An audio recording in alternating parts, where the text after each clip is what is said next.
slides that I did at the GAP meeting.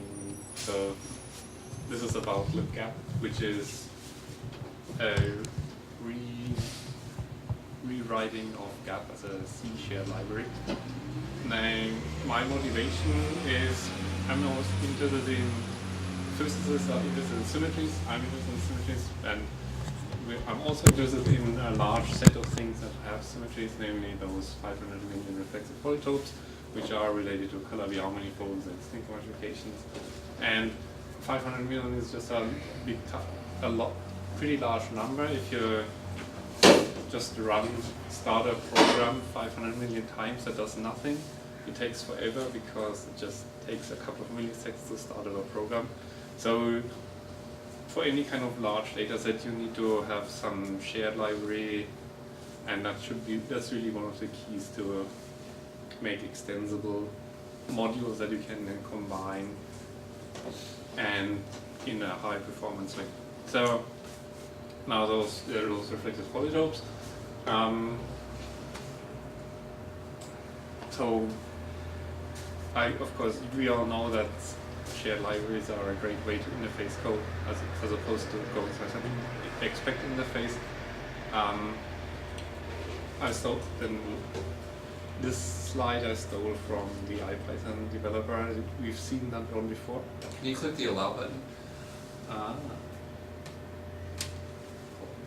Good. Just bugging me. Okay, good. Next time. Sit tight. So, well, the evolution of scientific computing, starting with the Big Bang, where integrated circuits came up, and now we can do much more sophisticated things as time passes. So in the beginning it was just hardware floating point numbers, and that's great, but then you reach the limits, you want to go past it, so there's soft floating point numbers, then that's great, but then, well, not everything is a floating point number, so we want rational numbers or other number fields, as you know, and you end up with symbolic computation. And, well, Python and Sage is of course one system that combines all those things and lets us write much more complicated algorithms than we could just do ourselves. That we can. So groups, if you want to do group theory, that's great. If your GAP has a reasonable programming language, it's not object-oriented, but it's not absolutely terrible. But that's then just group theory. We want to do more things, and so Sage. In Sage, we can drag together things. We can use GAP, and we can use Singular, and we can use various other libraries. But at least till a year ago or 2 years ago, we didn't have a really good integration of GAP. So that's what I'm talking about, the integration of GAP in Sage. And really, from the outset, it looks pretty good. GAP is a pretty small kernel that just implements its own scripting language, and then everything else is written in the scripting language, essentially. The approach I took was to make things as simple as possible, which is just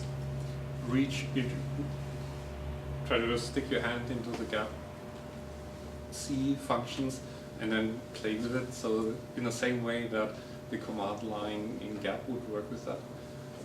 Because that's just simply because I didn't have any big overview of how things would work. That's just very straightforward. And then, well, so we make a library, export all the symbols, and then we can do with the symbols what we want. Of course, if you touch the wrong thing, then it crashes and burns. So the first step is just do the same thing as the GAP command line.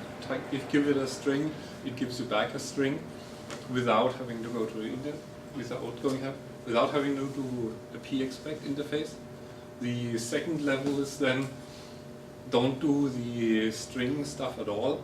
Just you have an integer that you want to use as a function argument, say, then make it turn your Sage integer into a gap integer directly without having to convert it into a string in between.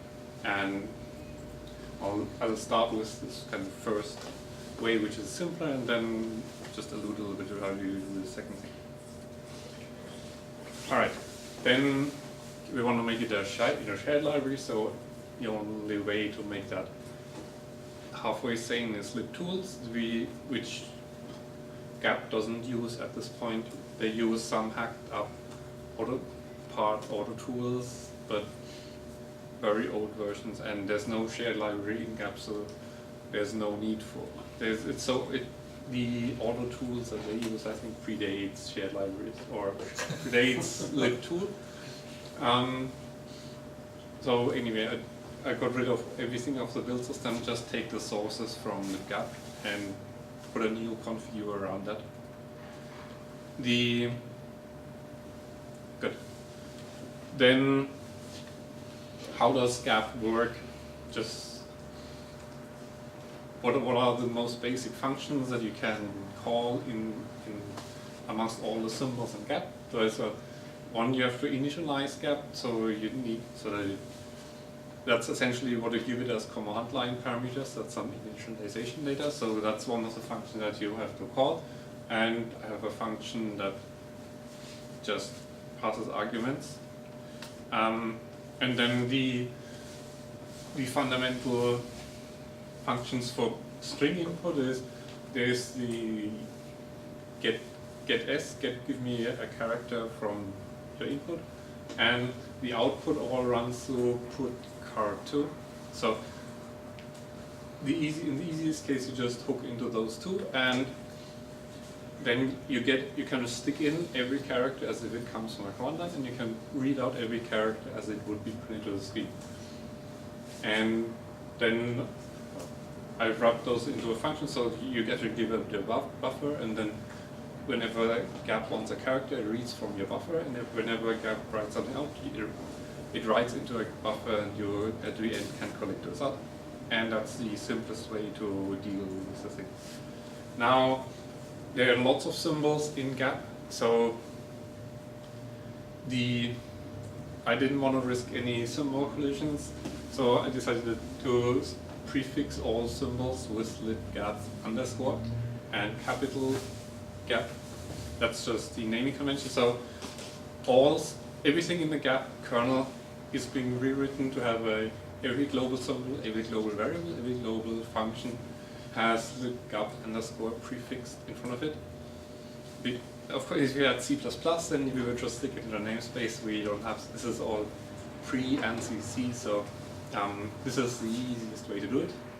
And of course, I don't want to do it by hand. And then of course, it would need to be updated with every new GAP version. So maintaining that, doing it by hand would be insane. So I use the Python PLY module, which is a C preprocessor. Well, a preprocessor parser lexer for anything that you want, but I used it for C basically. So it's like a C preprocessor when you compile C code, except that it doesn't compile it, it rewrites it to prefix libgap for every global object, every global symbol.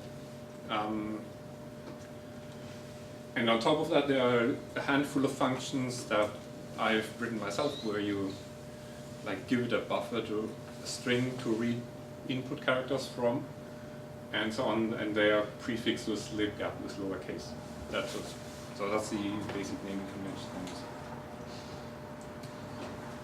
Alright, so the fun part is the garbage collector, because GAP is garbage collected, similar to Python, but the similarity ends here. As we know in Python, whether something is alive or not, that depends only on whether it's being referenced, and once you have a Python object, the ID, which is its memory location, never changes. That's not true in GAP. The garbage collector is compacting, so to get rid of holes in the memory, it occasionally copies the memory pieces in a continuous chunk, which is of course, so no, you can't rely on any pointers. There. That's why it's always sick falling. So you're not allowed to hold any pointer into anything, except, of course, you have to be able to reference memory chunks somehow. So there's basically a two-step pointer thing. On the outside, you hold a pointer to your memory location. This is the gap object, and when the garbage collector moves the memory, then it updates the intermediate pointer, but the outside pointer to the pointer is of course still valid. Right. So this is the master pointer table in the gap. All right, then the next fun thing is often you're just doing in your function some computation, and then we have local variables. So how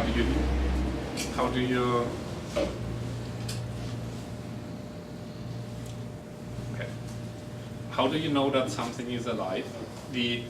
Something is alive if it's referenced by something that's alive.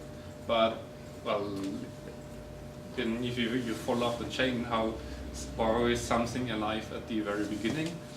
And something can be alive in GAP in two ways. One is global variables are always alive, but there's a limited number of global variables. The global variables in GAP are extremely special, and there's a few thousand fixed number of global variables. The other way to keep something alive is to have it a local variable. So the gap object, which is a pointer to the pointer, has to be a local variable. That means allocated on a stack in your C function. And how does the garbage collector know that you have a local function? That's C code, right? There's no special compiler that would tell the garbage collector that this is a local variable that holds a reference that's supposed to be alive. So how does it know that? It runs through the C stack. So there's the stack. Whenever you have a function, there's a bunch of memory which is a stack where local functions are. If you have int I, then that's stack allocated, as opposed to heap allocated where you have to do malloc. And the garbage collector runs through the stack, and everything that looks, then there's of course anything possible on the stack, any kind of data that your C function has, but anything that looks like a pointer into the master pointer area is taken to be as a gap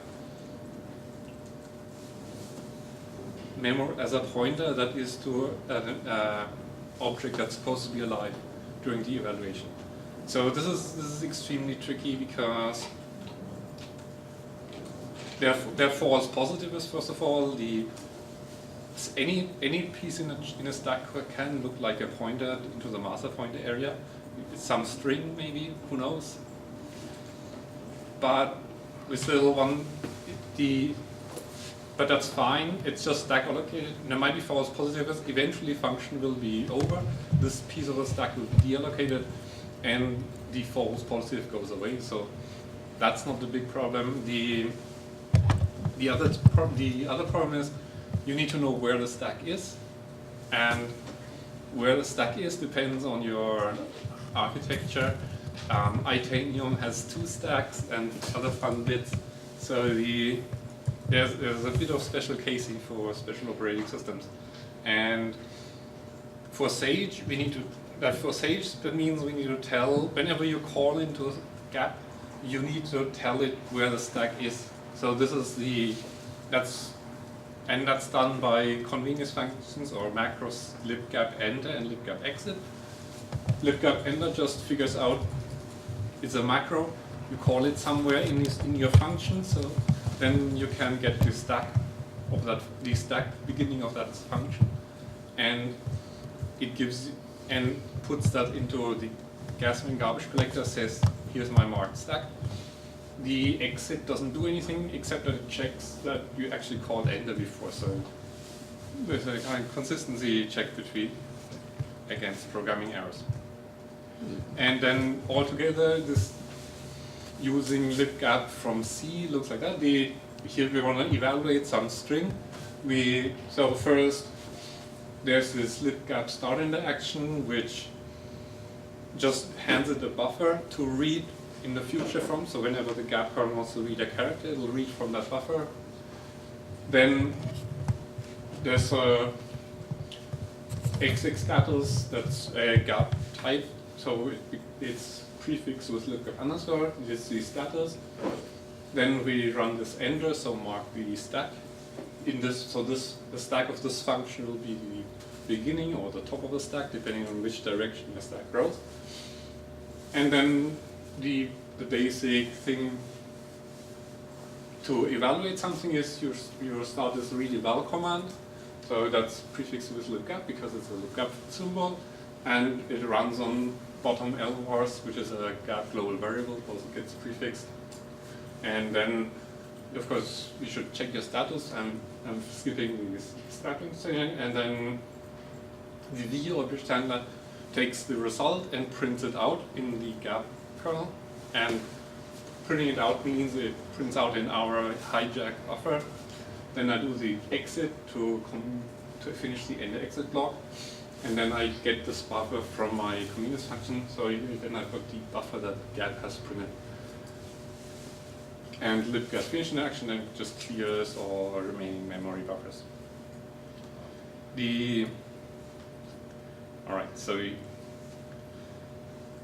that's the simplest way to interact with the gap kernel. We give it a string, it spits out a string. And then at the next step, we want to actually work with the gap C functions. So gap, for example, knows about integers. We just, instead of having an integer first transform into a string, stick it into the interpreter, we want to just directly generate a string. So just directly generate an integer. So gap has, for example, the int object from an integer function that's then prefixed with libgap, and you can call it like that. That then generates a new memory bag in gap with that integer in it.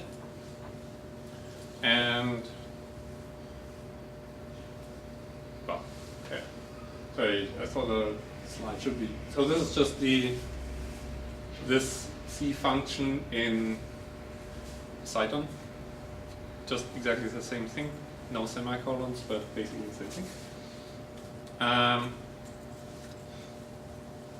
But then we want to have direct wrappers for the C-level memory bags in gap. So that's the basic class in Sage is this gap element, which is basically just a pointer to a gap object, which is a pointer to the memory location. And then simple functions. Okay, there's an initialize that you have to call to actually hand it the gap object. So, so by default, the constructor generates an invalid object, and you have to turn it into a living object by calling this initialize. There are utility functions that make it do that for you. Figure out exactly what kind of object you want to create, and then there's some functions associated. For example, there's an isBool, just as an example, and this then you can call from the Sage input. For example, here libgap is a callable object. It constructs a gap object. It has arithmetic operations, exponentiation, multiplication, and so on, and that works. There's some more syntactic set trigger that is around. So, for example, we'll create a gap list. Gap lists are basically the same as Python lists, except in gap. So this creates an empty list. I'm evaluating the empty list. That creates an empty list. Then GAP is of course not object-oriented, but procedural. So in GAP, I would write now add list comma 1 to add 1 to the list. The objects have methods that stick in the object as the first argument. So list.add1 is the same as writing in GAP add list comma 1. And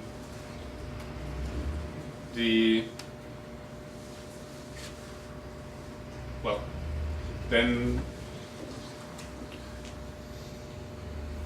there's a bit of an object hierarchy that I'll talk later about. So the list, after it's being wrapped, is not just the plain GAP element, it knows that it's a GAP element that also lists, so it can be indexed in Python, and it'll give you the corresponding index in GAP. Including the shift by 1, since in GAP everything starts at 1. In Python uses the same notation where you start at 0.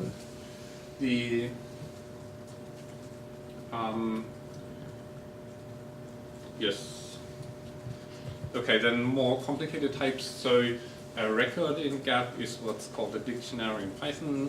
The stuff that is so it's like similar to a list, but it's not indexed by integers, but indexed by objects.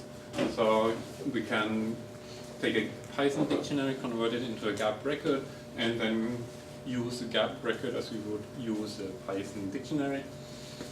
I've recently wrapped the finite fields in LibGAP, so GAP knows about finite fields, Sage knows about finite fields, the independent operations, and have different notation, but it works. So you can take a finite field element in Sage, convert it to GAP, and then convert it back into Sage, and it works. As I said, there's some class hierarchy. So by default, if we don't know anything special about the object in GAP, then it becomes a GAP element.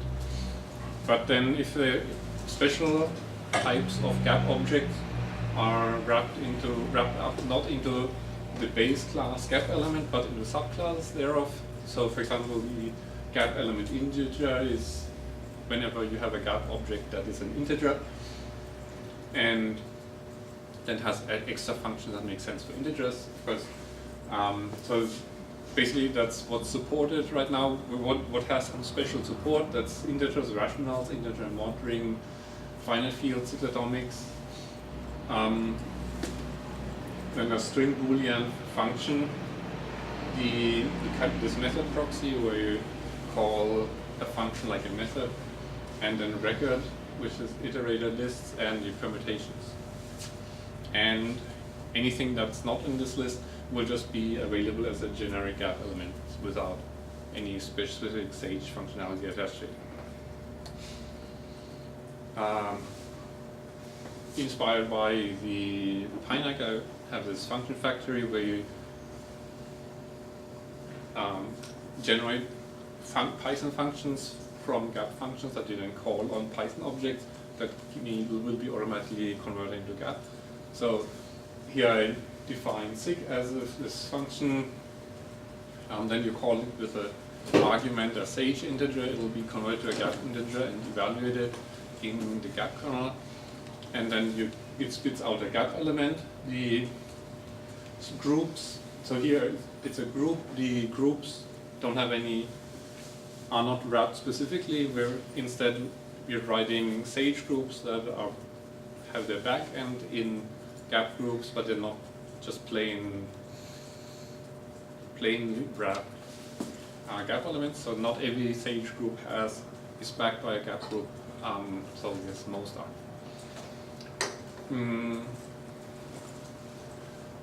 Yeah.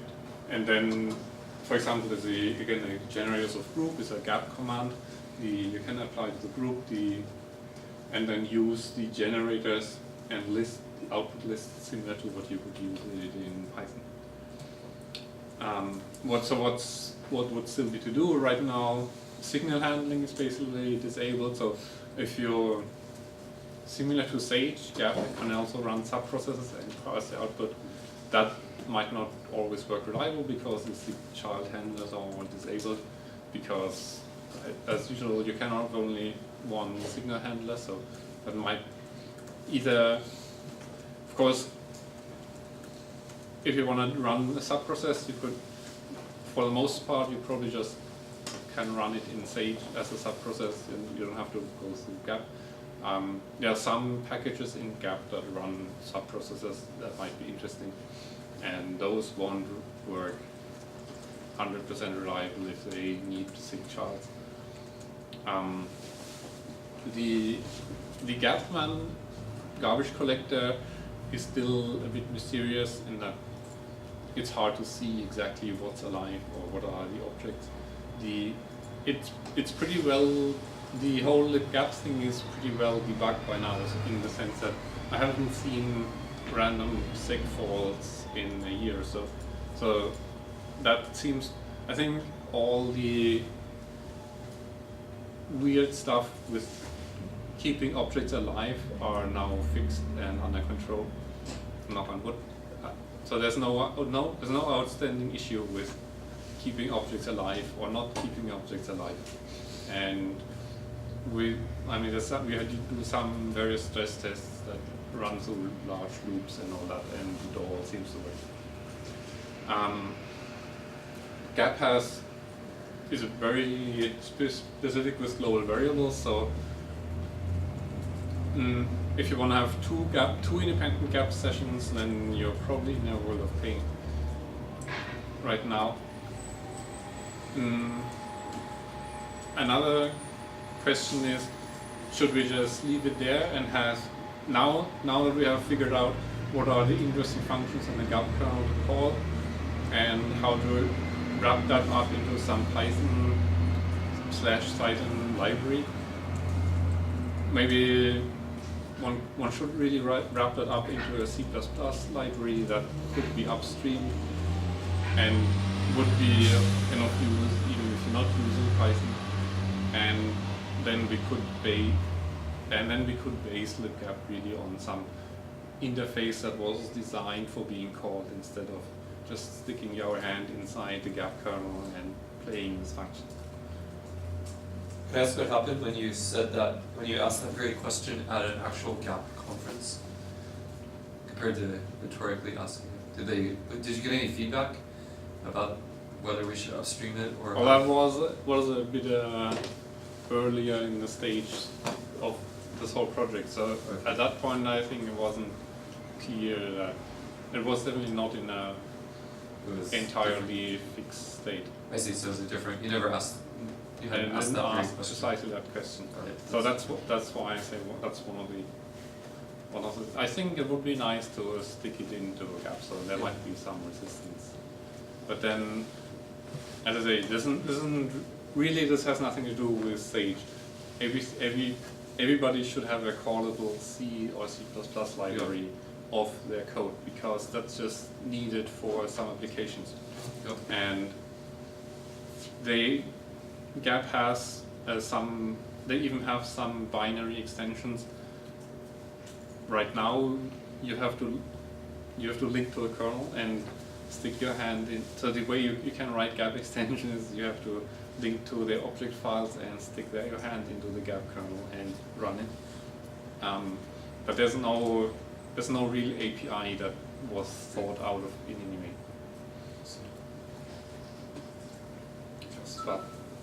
So that's it.